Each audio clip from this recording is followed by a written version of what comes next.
বক্তব্য রাখবেন আজকের প্রধান অতিথি গণপ্রজাতন্ত্রী বাংলাদেশ সরকারের মাননীয় প্রধানমন্ত্রী জনাব তারেক রহমান এমপি। জনাব তারেক রহমান। ওইদিকে না, ডাক্তার সাহেবরা সব ওইদিকে,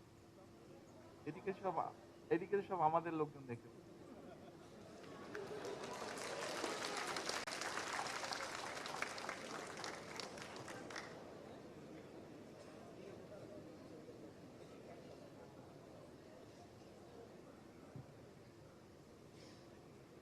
বিসমিল্লাহির রহমানির রহিম। ঐতিহ্যবাহী ঢাকা মেডিকেল কলেজের আজকে 81তম প্রতিষ্ঠা বার্ষিকী। এই প্রতিষ্ঠা বার্ষিকী উপলক্ষে আয়োজিত আজকের এই অনুষ্ঠানের সম্মানিত সভাপতি, মঞ্চে উপস্থিত মন্ত্রী পরিষদের সদস্যবৃন্দ, উপদেষ্টাবৃন্দ, বিভিন্ন বিশিষ্ট চিকিৎসকবৃন্দ উপস্থিত এখানে, সিভিল সোসাইটির সদস্যবৃন্দ এবং ঢাকা মেডিকেল কলেজের সাবেক এবং বর্তমান সকল চিকিৎসক সহ সকল কর্মকর্তা কর্মচারীবৃন্দ, স্টুডেন্ট, আসসালামু আলাইকুম। ঢাকা মেডিকেল কলেজ আমরা যদি চিন্তা করি, এটা একটা কিন্তু শুধু মেডিকেল কলেজ না, আমার কাছে মনে হচ্ছে যে এটা একটা ইতিহাসের একটা জীবন্ত সাক্ষী। কিন্তু এটা আমরা একটু আগে যেই ডকুমেন্টারিটা এখানে দেখলাম ঘন্টাখানেক আগে, আমরা যদি এই ডকুমেন্টারিটা চিন্তা করি, বিবেচনা করি, তাহলে কিন্তু আমরা দেখব যে আসলে কিন্তু এটা কিন্তু ইতিহাসের একটা সাক্ষী। আমরা এই ডকুমেন্টারিতে দেখেছি 1952 সালে কিভাবে ঢাকা মেডিকেল কলেজ আমাদের সেই ভাষা আন্দোলনে অবদান রেখেছে। আমরা দেখেছি সেখানে, আমরা জানি 1971 সালের আমাদের মহান মুক্তিযুদ্ধে ঢাকা মেডিকেল কলেজ কিভাবে সেখানে অবদান রেখেছে। 90-এর স্বৈরাচার বিরোধী আন্দোলন, সেই আন্দোলনকে সফল করার জন্য ঢাকা মেডিকেল কলেজ কিভাবে ইতিহাসের সাক্ষী হয়ে আছে। এবং সবশেষে আমরা দেখেছি 2024 সালের 5ই আগস্ট অর্থাৎ জুলাই আন্দোলনে কিভাবে ঢাকা মেডিকেল কলেজে প্রত্যেকটি চিকিৎসক, প্রত্যেক কর্মকর্তা কর্মচারী কিভাবে সেই আন্দোলনের সাথে ওতপ্রোতভাবে জড়িয়ে গিয়েছিলেন, কিভাবে সেদিন আহত শহীদ মানুষগুলোর পাশে তারা দাঁড়িয়েছিলেন, চিকিৎসা দিয়েছিলেন। প্রত্যেকটা ক্ষেত্রেই কিন্তু এই প্রতিষ্ঠানের একটা গুরুত্বপূর্ণ ভূমিকা রয়েছে এই বাংলাদেশের ইতিহাসের সাথে। আমরা এই ক্যাম্পাস থেকে শুধু দেশের ভিতরেই হোক, দেশের বাইরেও আমরা জানি বিভিন্ন দেশ থেকে এখানে বিভিন্ন শিক্ষার্থী আসে এখানে। আমরা যে শুধু ভালো ভালো চিকিৎসকই তৈরি করেছি শুধু তা নয়, এখান থেকে আমরা, যদিও এই বিষয়টি নিয়ে এখানে আলোচনা হয়েছে, তারপরেও এখান থেকে আমরা শিক্ষক, গবেষক, সমাজ নেতা, মুক্তিযোদ্ধা, এইরকম অনেক মানুষকে তৈরি করিয়েছি আমরা এখানে। আজকে কয়েকজন চিকিৎসক আছেন, সামনেও আমাদের চিকিৎসক আছেন, আমাদের বিরোধী দল থেকে একজন এখানে চিকিৎসক আছেন, যিনি সংসদ সদস্য, সরকারি দল থেকে আছেন, মিনিস্টার আছেন, এমপিজ আছেন, যারা পেশাগতভাবে ডাক্তার, কিন্তু এই মেডিকেল কলেজ থেকেই তারা বেরিয়েছেন। ঐতিহ্যবাহী এই যে মেডিকেল কলেজ 81তম প্রতিষ্ঠা বার্ষিকী উপলক্ষে প্রথমে আমি সাবেক এবং বর্তমান শিক্ষক, শিক্ষার্থী, ডাক্তার, নার্স, স্বাস্থ্যকর্মী সহ এই প্রতিষ্ঠানের সাথে যারা বিভিন্নভাবে জড়িত প্রত্যেককে আমি জানাই আন্তরিক অভিনন্দন আজকের এই দিনে। একই সাথে আমার মনে হয় ঢাকা মেডিকেল কলেজের এই 81তম প্রতিষ্ঠা বার্ষিকী উপলক্ষে আমরা যারা আমাদের সামনে আছেন, যারা আমাদের আশেপাশে আছেন, যাদেরকে আমরা দেখতে পাচ্ছি, কথা বলতে পারছি, তাদেরকে যেরকম স্মরণ করা উচিত। আজকের এই দিনে বোধহয় এমন অনেক মানুষ আছেন, আমরা ভিডিওতে দেখেছি, একটু আগে ডকুমেন্টারিতে দেখেছি, যারা আমাদের মাঝে নেই, কিন্তু এই প্রতিষ্ঠানকে বেড়ে উঠতে যারা সাহায্য করেছেন, এই মানুষগুলোকে আমি মনে করি আজকের দিনে শ্রদ্ধার সাথে স্মরণ করা উচিত। সকল সম্মানিত উপস্থিতিবৃন্দ, ঢাকা মেডিকেল কলেজের এই যে যাত্রা, এই যাত্রাপথে দেশের সকল প্রান্তের সকল মানুষের কাছে কোনো না কোনোভাবে এই মেডিকেল কলেজটি পরিচিত। বিশেষ করে রাজধানীর মানুষের সার্বক্ষণিক একটা নির্ভরতার প্রতীক হচ্ছে এই ঢাকা মেডিকেল কলেজ। এই হাসপাতালের কোনো একটি কক্ষে, এটাও আমরা দেখেছি, আমি যে বক্তব্যটা দিতে যাচ্ছি সেটাও আমরা ডকুমেন্টারিতে সুন্দরভাবে ফুটে উঠেছে, কক্ষে অথবা করিডোরে প্রতিদিন এরকম অনেক মানুষ আছে, কেউ হয়তো আনন্দে ভরে উঠছেন, আবার বেদনাতেও ভরে যাচ্ছে যার মন। এখানে নতুন জীবন স্পন্দন যেরকম এখানে তৈরি হচ্ছে, একইভাবে হয়তো এখানে অনেক জীবন আলো নিভে যাচ্ছে। টেলিস্কোপ হাতে এক প্রান্তে যখন একজন ডাক্তারের টেলিস্কোপের একটা প্রান্ত যখন একজন ডাক্তারের কানে থাকে, ঠিক অন্য প্রান্তে তখন স্পন্দিত একটা হয় একটা মানুষের জীবন। আর চিকিৎসক এবং রোগীকে ঘিরে আবর্তিত হয় কিন্তু একটা পরিবারের অগাধ বিশ্বাস। সম্মানিত উপস্থিতিবৃন্দ, যারা চিকিৎসা পেশায় নিয়োজিত রয়েছেন, একটু আগেও আমি যে কথাটি বলেছি আলোচনা প্রসঙ্গে, কিংবা একজন চিকিৎসক হওয়া পর্যন্ত যারা পড়াশোনা করছেন, আমাদের ইন্টার্নি যারা আছে তারাও তাদের বিষয়গুলো তুলে ধরেছে আমাদের কাছে। প্রত্যেকটা মানুষের মনোজগতে কিন্তু আমরা যারা নন ডাক্তার, আমাদের যাদের চিকিৎসা আপনাদেরও প্রয়োজন হয়, তারপরেও আমরা মনে করি যে আপনারা সবসময় সুস্থই থাকেন।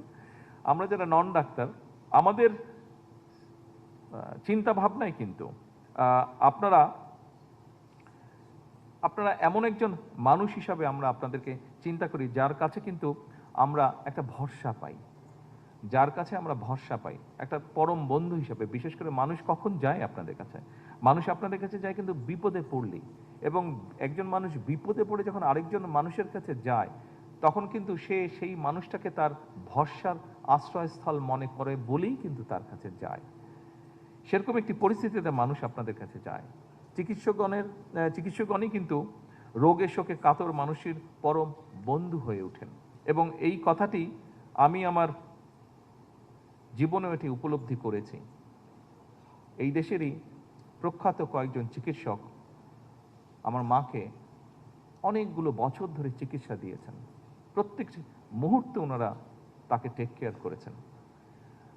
উনি মৃত্যুর কিছুদিন আগে উনি বিদেশে গিয়েছিলেন। এখানে ডিবেট হচ্ছিল আমাদের মধ্যে যে আবার ওনাকে নিব কি নিব না, নিব কি নিব না।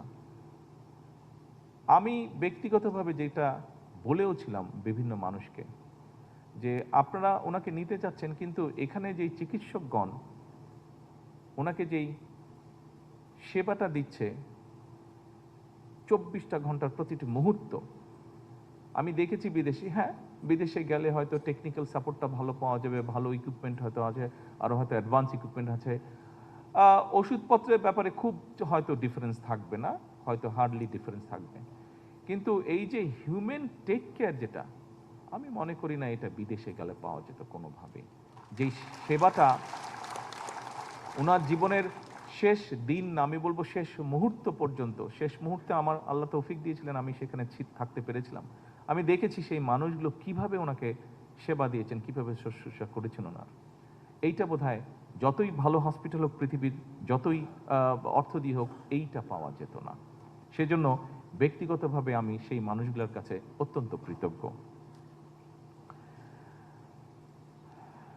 উপস্থিতিবৃন্দ, হাসপাতালের নিরাপত্তা ব্যবস্থা তথা চিকিৎসক, নার্স এবং সকল স্বাস্থ্যকর্মীর নিরাপত্তা নিশ্চিত করতে এর ভিতরে যেটি আলাপ আলোচনা হয়েছে, আমাদের প্রত্যেকটা স্বাস্থ্য উপজেলা কমপ্লেক্সে আমরা নিরাপত্তা ব্যবস্থাটা জোরদার করেছি। কিছুদিন আগে ওসমানী উদ্যানে আমাদের যারা উপজেলা হেলথ কমপ্লেক্সে কাজ করেন সরকারি চিকিৎসকগণ, তারা এটি বলেছিলেন এবং তাৎক্ষণিকভাবে আমি সেই ব্যবস্থাটি সমস্যার সমাধানের চেষ্টা করেছি।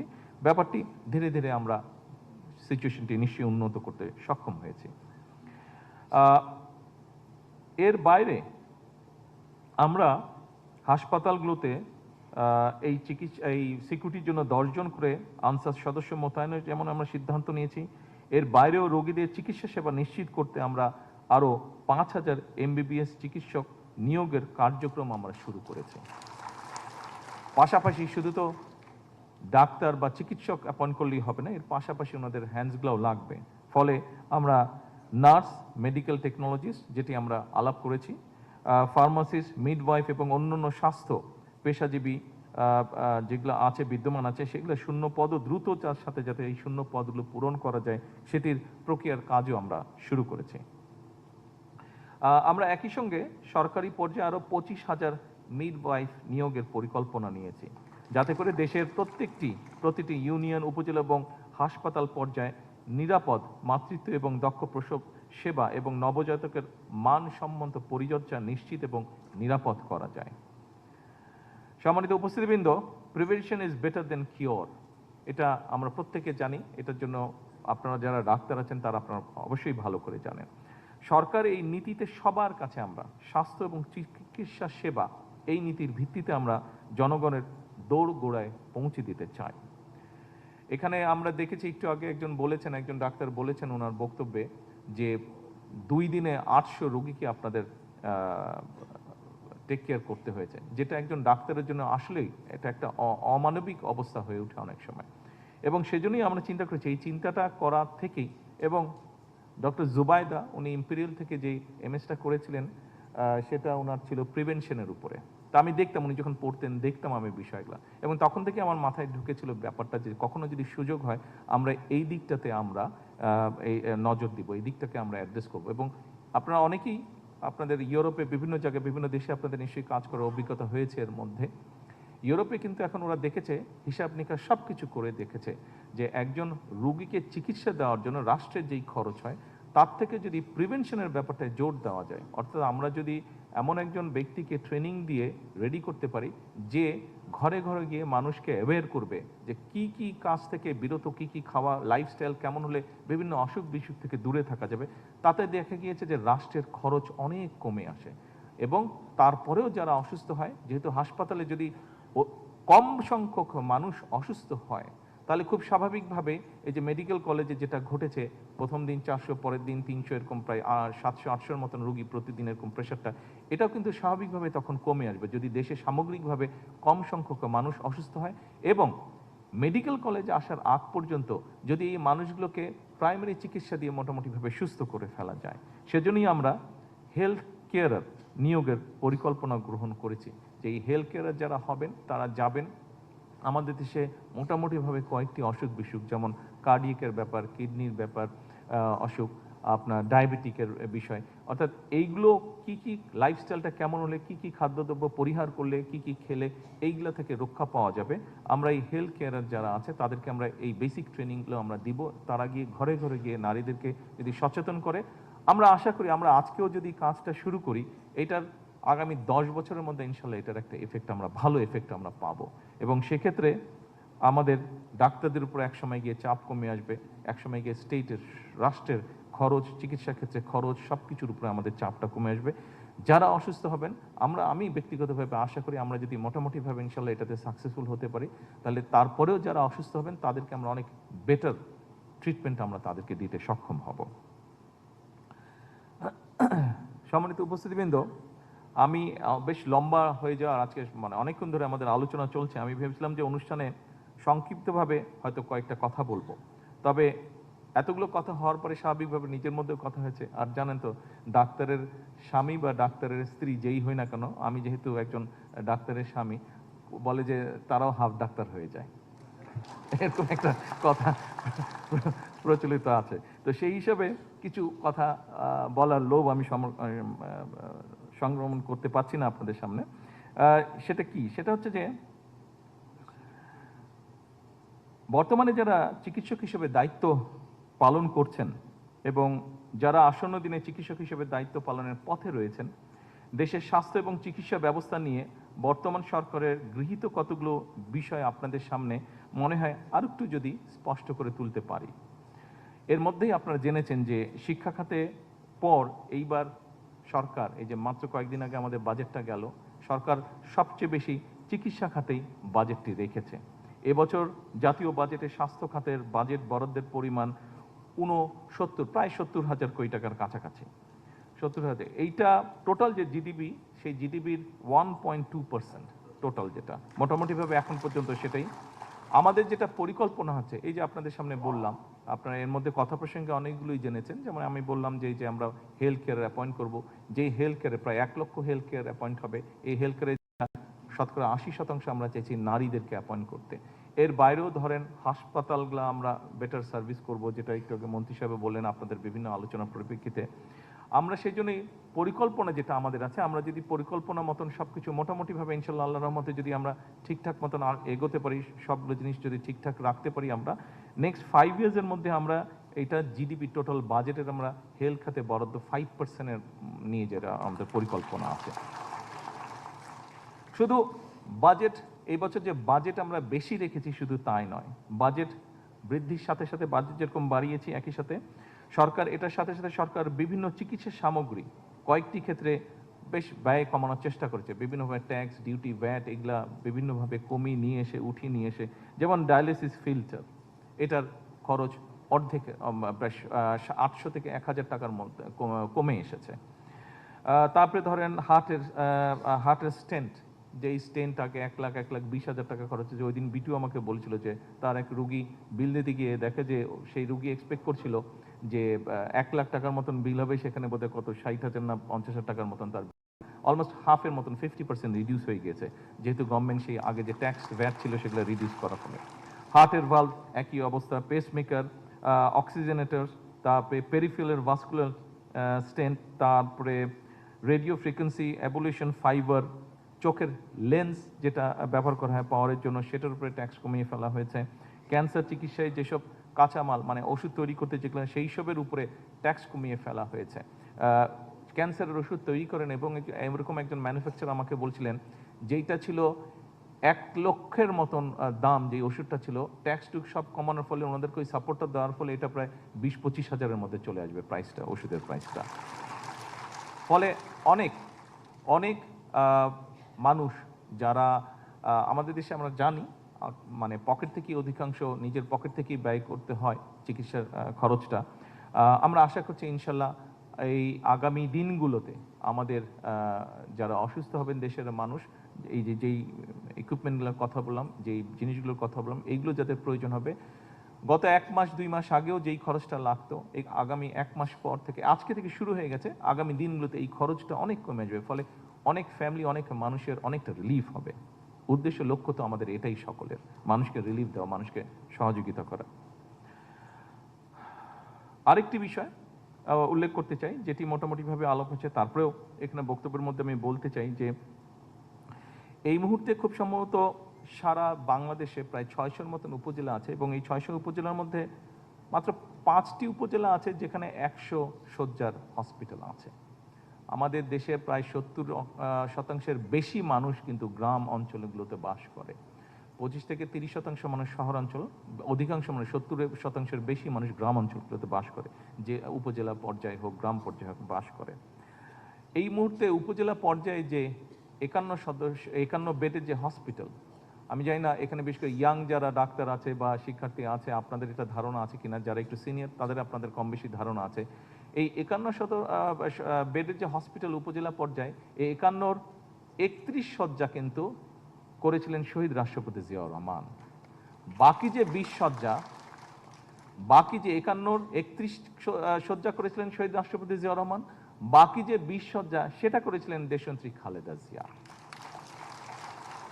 এইবার বিএনপি সরকার এই 51 থেকে বাড়িয়ে এটাকে 101 বেডে নিয়ে যেতে চাইছি আমরা। এবং এই হসপিটালগুলো যে শুধু হসপিটাল হবে তা না, এইগুলা এই হসপিটালের পাশে আমরা যেটা করতে চাইছি, মানে এই সাথে সাথে যেটা করতে চাইছি, সেটা হচ্ছে যে এখানে আমরা পাওয়ারটা সোলার সিস্টেমে নিয়ে যেতে চাইছি।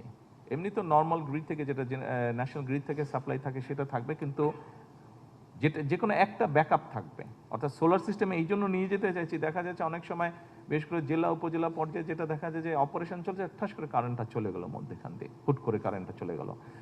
তো এই সমস্যায় যাতে পড়তে না হয় সেই জন্য আমরা এগুলা সবগুলোকে সিদ্ধান্ত নিয়েছি, একদম এটা কম্পালসারি হবে, প্রত্যেকটা উপজেলা হাসপাতালে পাওয়ারটা সোলার সিস্টেম থাকবে, উইথ অফকোর্স স্টোরেজ সিস্টেম, যাতে সমস্যা নয়। শুধু যে দিনের বেলায় হবে রাতে হবে না তা না, স্টোরেজ সিস্টেমটা থাকলে অলমোস্ট 24 ঘন্টার মধ্যে 12 ঘন্টায় আমরা পাওয়ার সাপ্লাইটা পাবো এখান থেকে।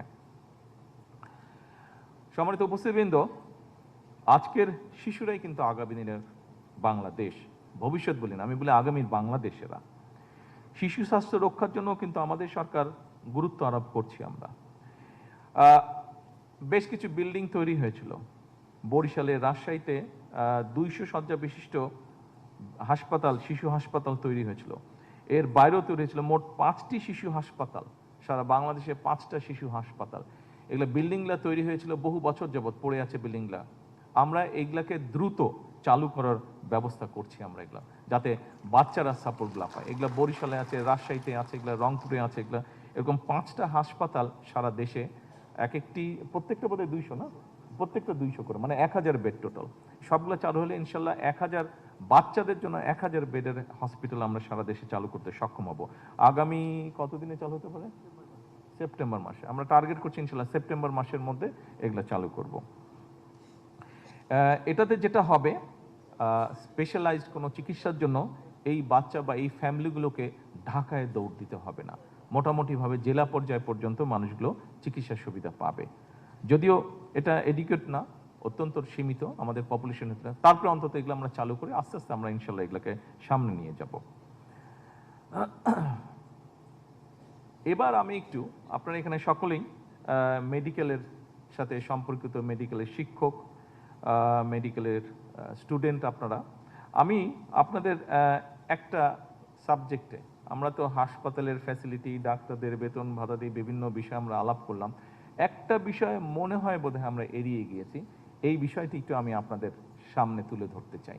এই বিষয়টাতে আমি রীতিমতন আপনাদের হেল্প চাইছি, আপনাদের সহযোগিতা চাইছি আমি। সেটা কি? সেটা হচ্ছে যে স্বাস্থ্য এবং চিকিৎসা ব্যবস্থার সঙ্গে কিন্তু মেডিকেল ওয়েস্ট, মেডিকেল বর্জ্য ব্যবস্থাপনার বিজ্ঞানসম্মত সায়েন্টিফিক ডিসপোজ কিংবা অপসারণের বিষয়টা ওতপ্রোতভাবে জড়িত।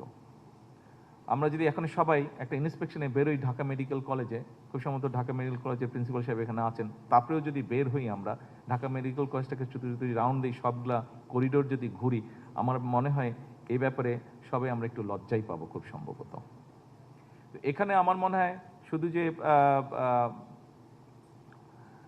যারা এইটার সাথে জড়িত, এই কাজটার সাথে জড়িত, এখানে শুধু যে তাদের দায়িত্ব তা না, এটা আমার মনে হয় আমাদের সকলের দায়িত্ব। এটা একটা কমন সেন্সের ব্যাপার। এই বিষয়টাকে বোধহয় আমরা কমন সেন্স হিসেবে নিয়ে এখানে যদি আমরা সবাই অবদান রাখি, সবাই যদি আমরা একটু একটু করে চেষ্টা করি, তাহলে আমরা একটা পরিষ্কার, শুধু নতুন বিল্ডিং হলে তো হবে না, বিল্ডিংটার পরিবেশটাকেও আমাদের রক্ষা করতে হবে।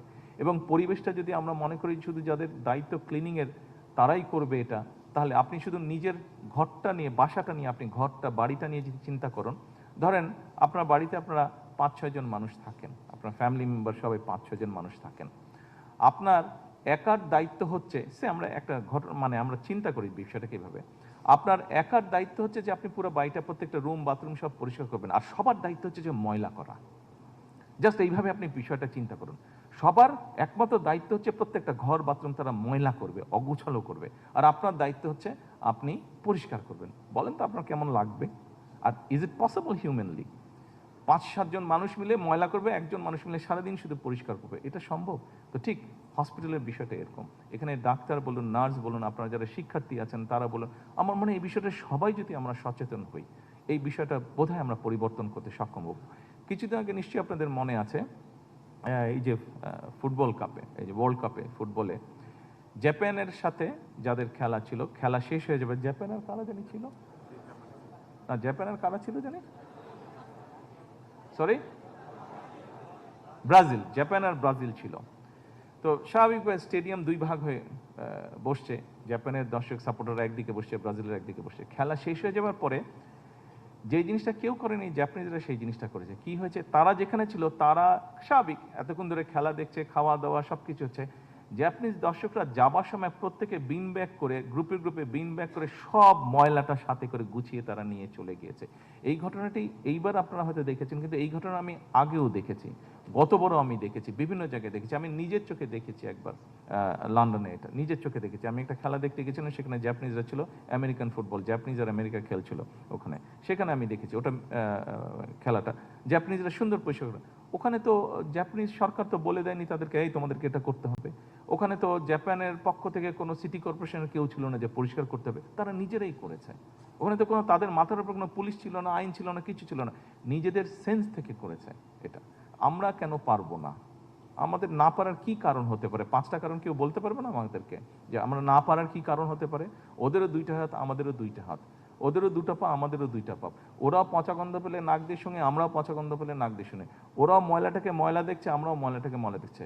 একটা পার্থক্য আছে ওদের সাথে, ওদের ওই সেন্সটা আছে, আমাদের হয়তো বা ওই সেন্সটা নেই। এই সেন্সটা আমাদেরকে গ্রো করতে হবে। এই সহযোগিতাটা আমি আপনাদের সকলের কাছে চাই। এখানে যারা উপরে স্টুডেন্টরা বসে আছেন, ডাক্তাররা বসে আছেন, ঘরে যারা বসে আছেন, প্রত্যেকের কাছে, আপনাদের কাছে এই সহযোগিতা যে আসুন না আমাদের হাসপাতালগুলোকে আমরা একটু ক্লিন রাখার চেষ্টা করি, একটু ক্লিন করি আমরা।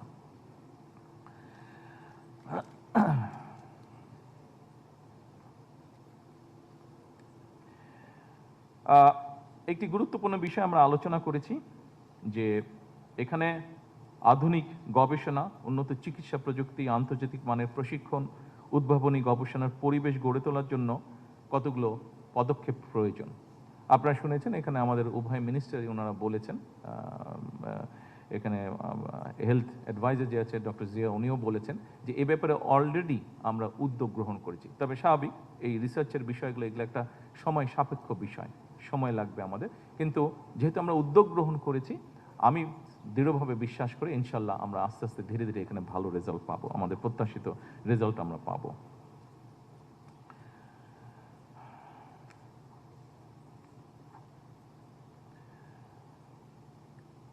পরিশেষে আমি একটা এখানে কথা বলতে চাই।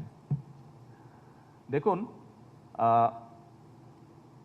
আমি যেটা প্রত্যাশা করি একজন রাজনৈতিক কর্মী হিসেবে, এখন যেহেতু সরকারের পরিচালনার দায়িত্বে আছি, আমি আমার ডাক্তারদের কাছে, যারা বর্তমানে চিকিৎসক আছেন, ডাক্তার আছেন, যারা উড বি ডাক্তার যারা হবেন, প্রত্যেকের কাছে আপনাদের আমার একটা প্রত্যাশা আছে।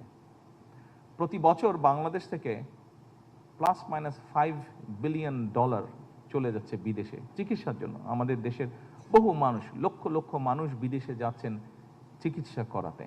তার ফলে আমাদের মূল্যবান বৈদেশিক মুদ্রাও সেই সাথে চলে যাচ্ছে, স্বাভাবিক এটা।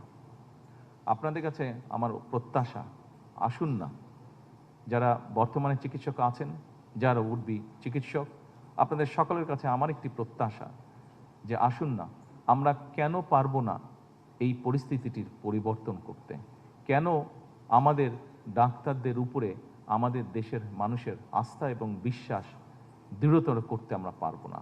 এটি আমরা কোনো আইন দিয়ে করতে পারবো না, এটি আমরা কোনো প্রতিষ্ঠান দিয়ে আমরা করতে পারবো না।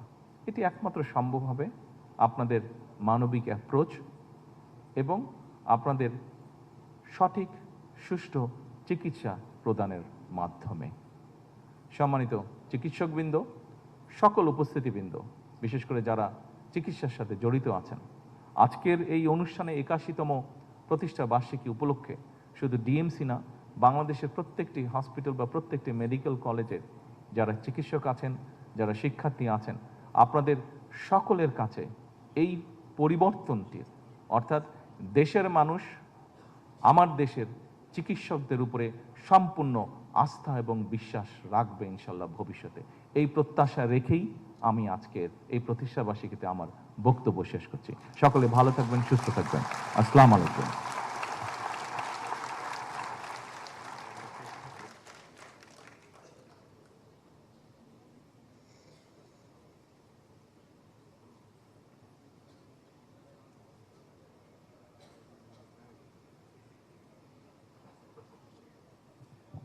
ধন্যবাদ মাননীয় প্রধানমন্ত্রী।